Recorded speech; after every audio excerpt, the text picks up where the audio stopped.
Hello and welcome to my digging myself out and trying to get my TBR list or books in some type of order that I can continue to figure out the flow and find the books easily when I'm looking for them. But I'm one of those, I want to see the books rather than have them put away where I sadly will end up forgetting them. Let me know if that ever happens to you. I also moved out my cart from my workroom so that I've got 3 tiers here that I can get organized and decide what I'm going to put on them. I think this middle section is going to be different supplies and resources. So I have my color pens in my, of course, Dragon Eye pencil case. I have sticky tabs. This actually was a box from another set, but I emptied that and I keep my tabs in here. I don't have a set thing for, say, quotes or what have you, but I do like the different colors. If you've seen some of my other videos about the index cards, what I'm slowly, very slowly, working through is I have the title of my book and then underneath all the other books that relate to that. So as I start getting more into my Hoax and Holy Grail series, if I'm looking for a particular subject or I know the title, then I can look that book up and figure out all the other books that I have that go with it, and then just pull all those together to start doing that research and put that episode together. So I have plenty of empty index cards waiting.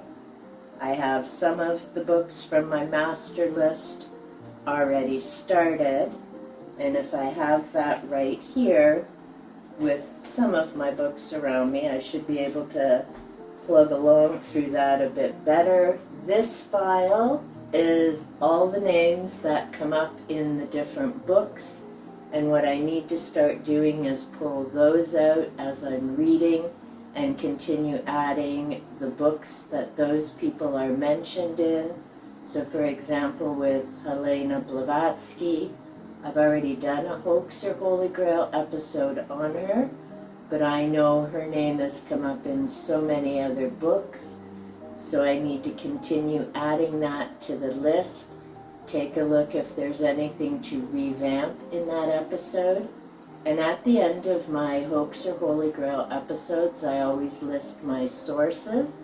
So I'll be going back to take a look at what books I referred to for that. I have notes on Helena Blavatsky already in my Hoax or Holy Grail book that I made using my bookbinding machine and the spiral tabs. Now it's coordinating what I have there with the card and with her name.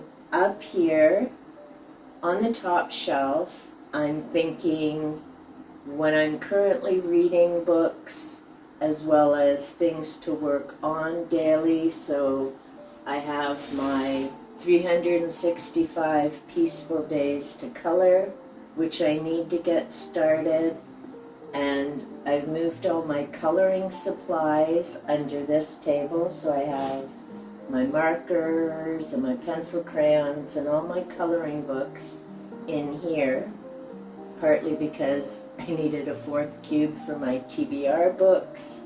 I have my Healing Power of Trees book. This is by Charlene Hidalgo.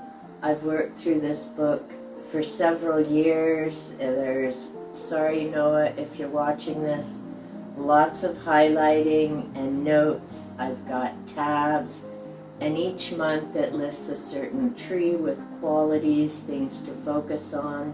There's a meditation. She talks about the totems that relate to each particular tree. It's an enjoyable book, and I really need to get back to doing that. The other book that I have with it is a little journal and a plan to have trees from my own area, and it also includes plant studies.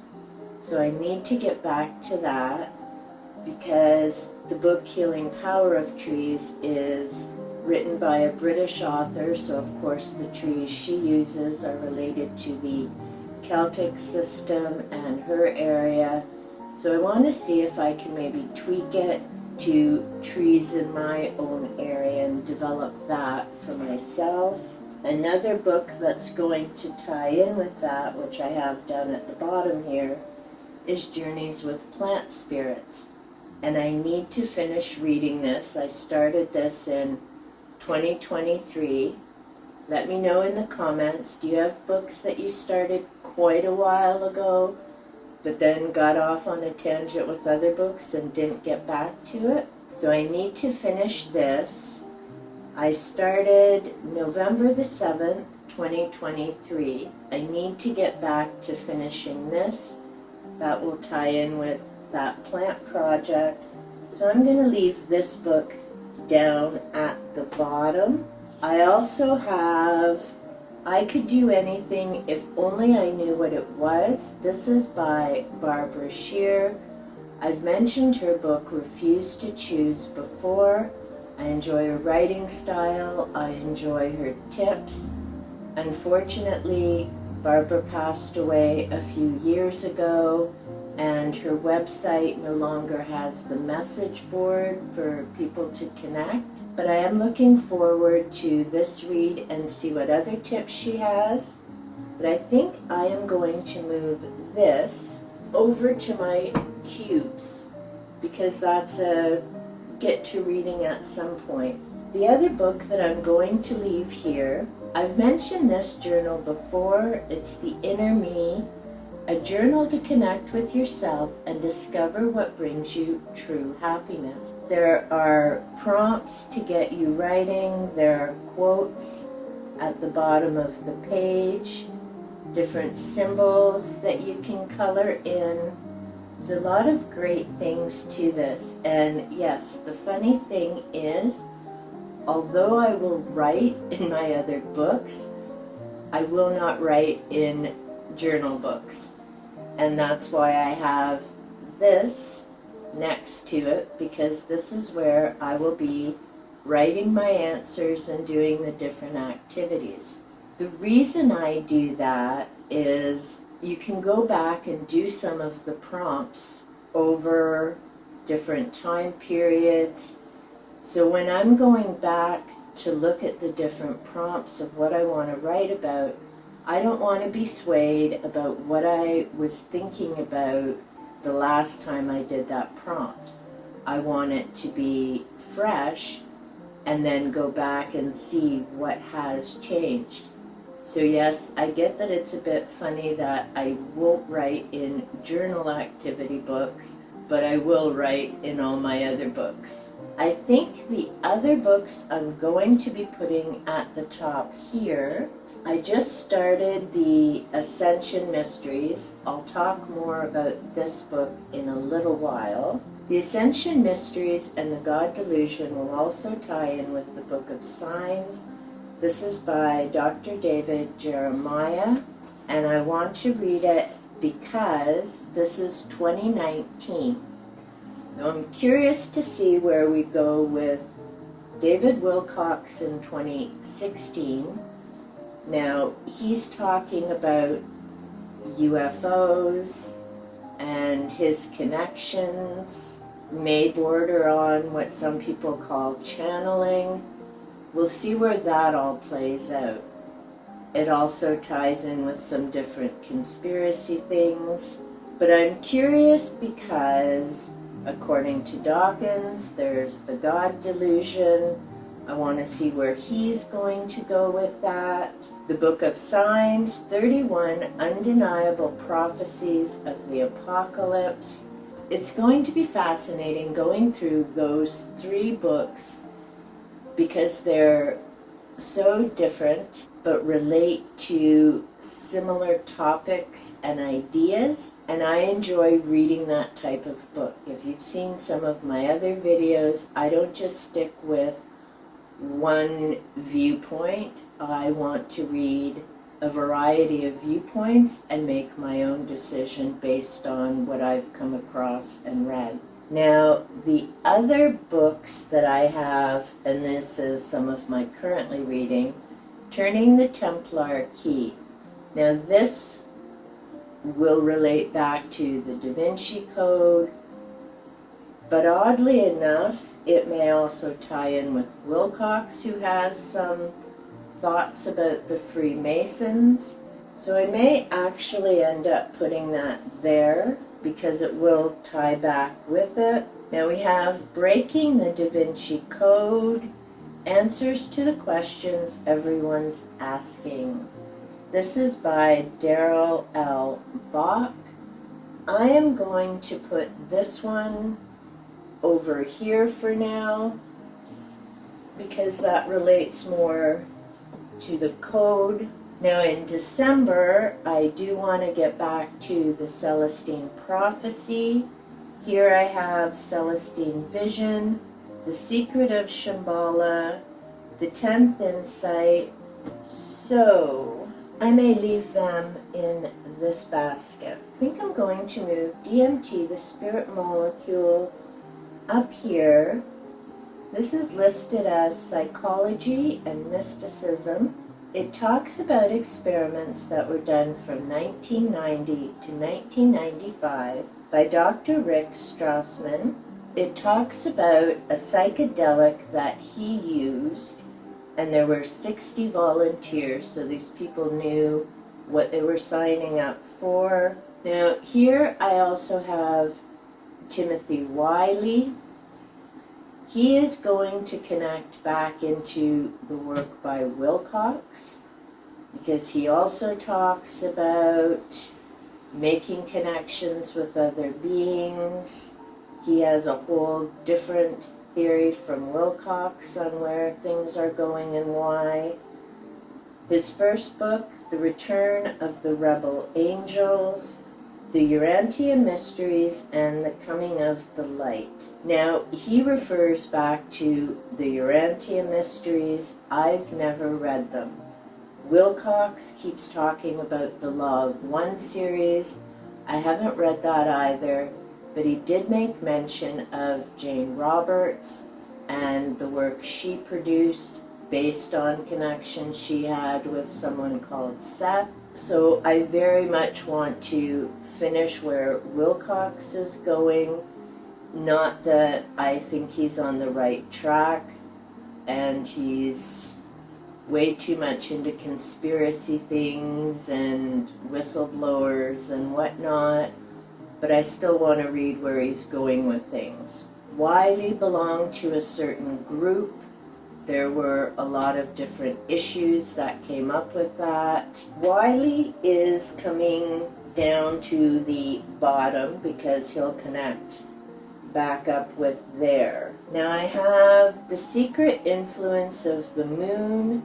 This is by Lewis Proud, Alien Origins and Occult Powers. Now ironically, this also connects back to Wilcox, partly because he covers pretty much everything in his stuff that he's talking about. So this will relate back. It's just one that I know can wait for a bit, and I've read this book before. I can't say I was overly impressed with the information. There were a few mistakes that were made, and that always irritates me when these books are supposedly checked and double-checked and reviewed by editors, but you know, we all make mistakes, and it's just unfortunate it ends up getting published. And there's the challenge between a published work now going around with mistakes in it. The other side is on websites. There's information that continues out there with incorrect information. But then the challenge is when people start kibitzing around with things and putting their own spin on it. So sometimes it started with the right information, then it gets revamped. Part of my issue with Wikipedia, I know that it's checked, double checked, and when I did my episode on the Fox sisters, I actually found it one of the more accurate sources versus one of the books that was published that I was very disappointed, because again, this was someone who's supposed to have a lot of credentials in terms of doing research and journalism, and yet their book had a lot of incorrect information. So it's why I always say check more than one source, 4, 5, or more, and a combination of books and websites to make up your own mind about things, but also to be sure that you're not being led down a path by someone who's just pushing their own viewpoint. The shining ones will also need to come up with this group, The World's Most Powerful Secret Society Revealed. Now, Wilcox is all about the cabal and a global adversary and things. The Shining Ones comes up with a different theory but similar vein. This is by Philip Gardner and Gary Osborne. So this definitely needs to stay, I think, on the cart as well. The other book that I have down here, The 3 Waves of Volunteers and the New Earth, this is by Dolores Cannon. It is work that is channeled. She has a different name for the being she connects with, but I think I am going to put Dolores over. I'm going to put this work over here with Abraham and a few of the other channeled works for right now. These books will all be heading back into my other room as they relate to other subjects. This pile will be an upcoming video, as I have book notes to complete, different ideas for upcoming videos, and until I can really get moving forward with those, I just need to go through and get them organized. Some things need to be filed, and some things just need to be completed.